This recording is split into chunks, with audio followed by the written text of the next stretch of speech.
Hi, so for my human infectious disease, I chose listeriosis, which is a type of food poisoning. It's caused by a bacterium, which is called Listeria monocytogenes, and it's caused by contaminated food. When humans ingest the food that has the bacteria on it is how obviously they become sick. And then the most risky foods are raw sprouts, contaminated meats and hot dogs, raw milk or unpasteurized, soft cheeses, and smoked seafood. So a little bit of history. Listeriosis was present in non-human populations about 10 years prior to humans based on sort of the different findings of the bacteria. It could be more or it could be longer than that, but just based on the findings, that's the year I got.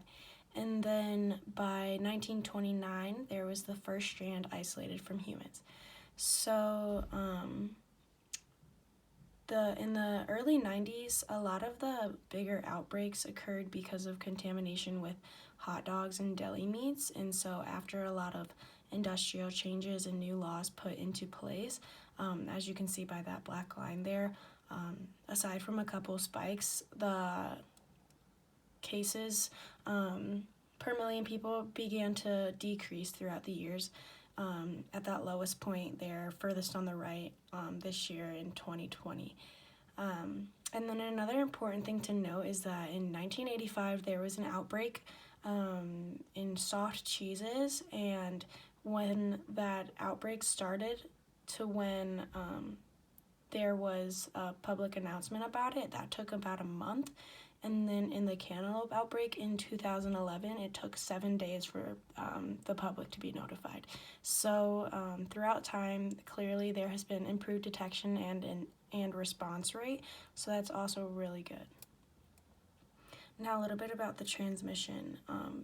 It is foodborne, so like I said before, ingesting any food, meat or vegetables, anything like that that has been contaminated, is going to lead to an infection. And then in terms of how our food would get it, would be fecal to oral in terms of things like cattle. So if there's bacteria in the dirt or decaying plant matter and a cow or maybe even a chicken eats that, then they're gonna get infected, and then we eat that animal, then we will get it if we're not cooking the meat properly. Another big issue is food processing plants. Once there's contamination, it's kind of hard to stop that. When there's a plethora of product going through a system, you need to make sure that it's completely clean, or else all of those products are going to become contaminated. Now a little bit about hosts. So the vectors would be, it sounds funny to say, but like the vegetables that we would eat, or the cattle. And then this strain of bacteria that I'm talking about is mostly in terms of humans, but though typically it's people usually don't notice symptoms, they can kind of just go without treatment and be fine. The most susceptible hosts are pregnant women, immunocompromised, and people older than 65, just because there's higher risks with all of those different situations, and we'll talk about that later. So for the people that would get an infection and they're not at high risk of anything worse, either they're not going to notice it, or they're just going to have things like you would with any other food poisoning, like salmonella. So, salmonella's probably bad, but like minor cases would be fever, diarrhea, headache, something typical of food poisoning. And then once the infection progresses, it can get to be neurological, and that can lead to confusion and loss of balance, things like that. And then now we'll talk about the risk of pregnant women and immunocompromised 65 and up. For pregnant women, if they become infected, they themselves typically will have the same symptoms like fever and diarrhea, but the main issue is for their baby. So it can cause miscarriage, stillbirth, premature birth, and then it can also cause life-threatening infections for the child. And then for the immunocompromised and 65 and up range of people, this can cause meningitis, which is very serious for people in these categories, and then it's more likely to lead to death in the people in those different categories. So for infections, I couldn't find a specific R-naught, but I could find that typically in the U.S. there's around 1,600 cases a year, and out of those there's 260 deaths. And I want to note that this is more deaths than salmonella, and I thought that was pretty interesting just because I feel like in the kitchen when we're washing our hands and concerning ourselves with raw meats, we're always concerned about contracting salmonella, but it's important to note that there's other infections out there that can occur. And then treatment, since this is caused just by bacteria, would just be antibiotics and rest.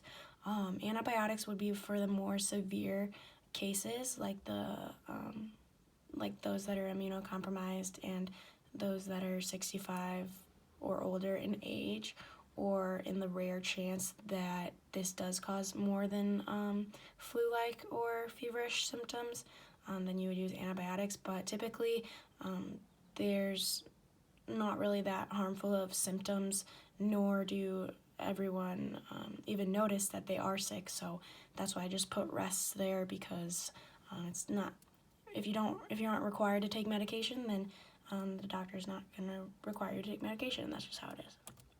And then for prevention and control, so you're going to want to avoid unpasteurized milk and cheese. That's what it kind of mentioned in my slide before, the raw milk and cheese. What they mean is unpasteurized, so cooking it up to a temperature and cooling it down and back up to a higher temperature, that's going to help kill off bacteria.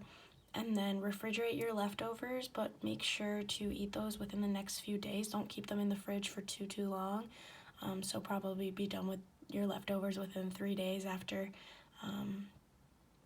bagging them up. And then avoid cross-contamination when you're storing your foods.